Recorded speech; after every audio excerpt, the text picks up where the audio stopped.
Hello friends, welcome to Art of Samayal. இந்த வீடியோவை like பண்ணுங்க, ஷேர் பண்ணுங்க, சப்ஸ்கிரைப் பண்ணுங்க, அந்த பெல் பட்டன் அமுத்துங்க.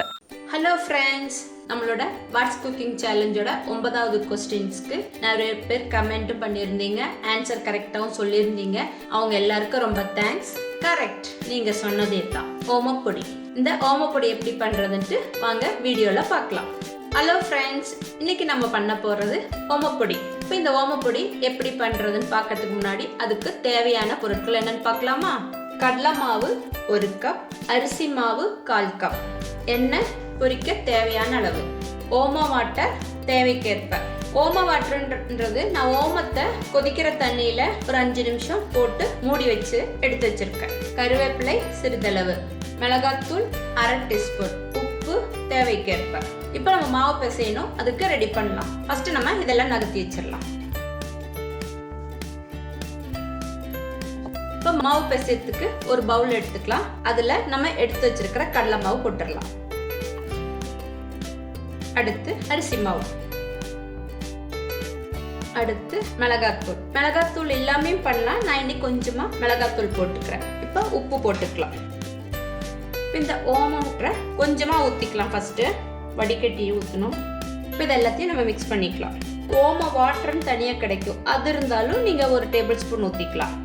நம்ம இதில் கொஞ்சம் சூடாக எண்ணெயும் ஊற்றுவோம், அதனால அதை பார்த்துட்டு அப்புறம் ஊற்றிக்கலாம். ஓம தண்ணி வேணுமா வேண்டாமான்ட்டு. இப்போ இந்த மாவு இப்படியே இருக்கட்டும். இனி நம்ம எண்ணெய் சூடு பண்ணி சூடாக எண்ணெய் கொஞ்சம் இதில் ஊற்றிக்கலாம். இப்போ நம்ம எண்ணெய் சூடு பண்ணி ஊற்றணும் இல்லையா, அதுக்காக ஒரு வானல் எடுத்துக்கலாம். அடுப்பத்தை வச்சுட்டேன். இது குட்டீஸ்க்குலாம் ரொம்ப பிடிக்கும் இந்த பலகாரம். ஏன்னா காரமும் ரொம்ப இருக்காது, நல்லா இருக்கும், டேஸ்டாகவும் இருக்கும், நல்லா கிறிஸ்பியாக இருக்கும். இப்போ வானல் சூடாயிடுச்சு. நம்ம இதில் பொரிக்க தேவையான அளவு எண்ணெய் ஊற்றிக்கலாம்.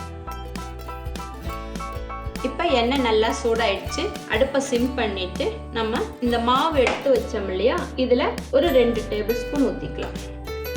பாருங்க, இந்த மாதிரி பொரிஞ்சிருக்கும். அந்த மாவு நல்லா சாஃப்டாக இருக்கும். அடுப்பு சிம்லேயே இருக்கட்டும். இந்த மாவை நம்ம பிசைஞ்சிக்கலாம்.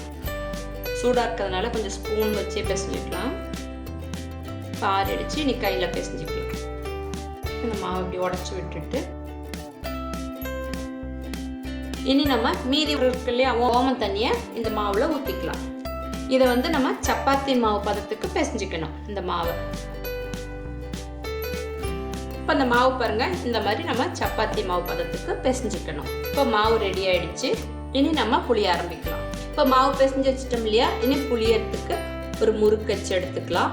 அதில் இந்த ஓமப்பொடி அச்சுன்ட்டு தனியாக இருக்கும் பாருங்க, இந்த மாதிரி குட்டி குட்டி ஹோலாக இருக்கும். இந்த மாதிரி அச்சு எடுத்துட்டு இந்த இதில் போட்டுடலாம்.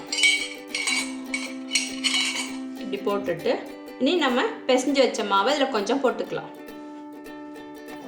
இந்த அச்சில் இது கொஞ்சம் போட்டுக்கலாம். இன்னும் கொஞ்சம் போட்டுக்கிறேன். இனி அதுக்கு மேலே இந்த புளியறத இதில் வச்சிடலாம்.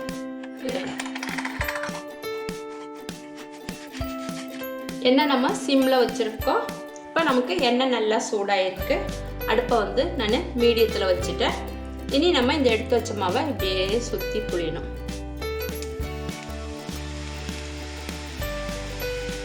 ஆவி அடிக்கும் பார்த்து.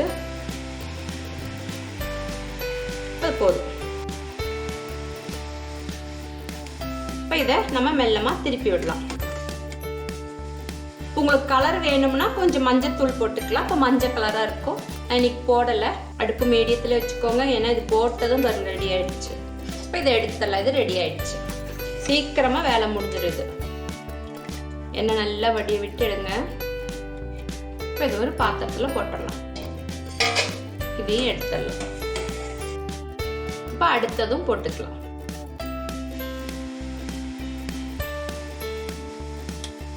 இப்போ இதையும் திருப்பி விடலாம். அந்த சைடு வேகணும், அதனால திருப்பி விட்டுக்கலாம் மெல்லமா. 2 சைடும் நல்லா வேகணும். சீக்கிரம் வெந்துடும், இருந்தாலும் அப்பப்போ திருப்பி விட்டுக்கோங்க. இதை எடுத்துடலாம். இப்போ இதையும் எடுத்து நல்லா எண்ணெய் வடியை வச்சுட்டு பாத்திரத்தில் போட்டுக்கலாம். இந்த தூளெல்லாம் எடுத்துருங்க, இல்லைன்னா அது அப்படியே சீக்கிரமாக கலர் மாறிடும். அதனால தான் அப்பப்போ எடுத்துகிட்டே இருந்தீங்கன்னா நல்லது.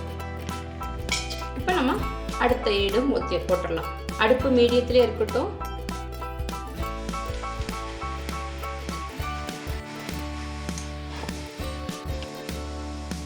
புளியற டைம் நிறைய புளிஞ்சிட வேண்டாம், கொஞ்சமாக அந்த எண்ணெய்க்கு தகுந்த மாதிரி புளிஞ்சிட்டு நிறுத்திடுங்க. ஏன்னா ரொம்ப புளிஞ்சு அதுக்கு மேலே மேலே விட்டு உள்ளே வேகாத சிலதெல்லாம் அதுக்கு தான்.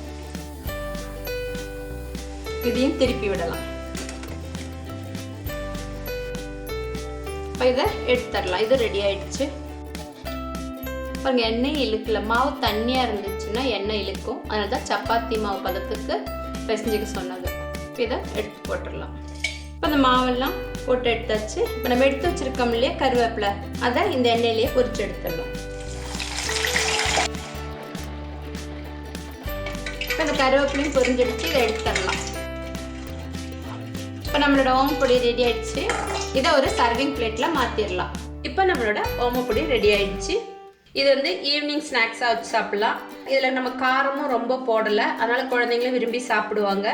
இது வந்து நம்ம தயிர் சாதத்து கூட வச்சு சாப்பிட்லாம், இல்லை வெறுமனையும் சாப்பிட்லாம். பாருங்க எவ்வளோ கிறிஸ்பாக இருக்குன்னு பாருங்கள். பார்த்தீங்களா, நல்லா கரம்பரன்னு சவுண்டாக இருக்குது. உங்களுக்கு சவுண்டை பார்த்தாவே தெரியும். பார்த்தீங்களா, இந்த மாதிரி நீங்களும் ஓமப்பொடி செஞ்சு பார்த்து சாப்பிட்டுட்டு உங்களோட கமெண்ட்டை சொல்லுங்கள். அடுத்த வீடியோவில் பார்க்கலாம்.